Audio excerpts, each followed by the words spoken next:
حضرت ابو ہریرہ رضی اللہ تعالیٰ عنہ حضور اقدس صلی اللہ علیہ وسلم کا ارشاد نقل فرماتے ہیں، جس کا مفہوم ہے کہ میری امت کو رمضان کے بارے میں 5 مخصوص چیزیں اللہ رب العزت نے عطا فرمائی ہیں جو پہلی امتوں کو عطا نہیں کی۔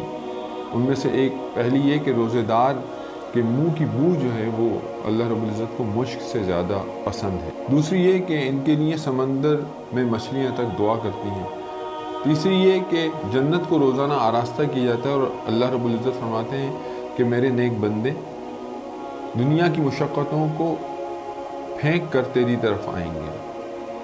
اور چوتھی یہ کہ سرکش شیاطین کو رمضان میں قید کر دیا جاتا ہے۔ اور پانچویں یہ کہ رمضان کی آخری رات میں روزے داروں کی مغفرت کا اعلان ہوتا ہے۔ تو صحابہ نے عرض کیا کہ یہ شب مغفرت کیا شب قدر ہے؟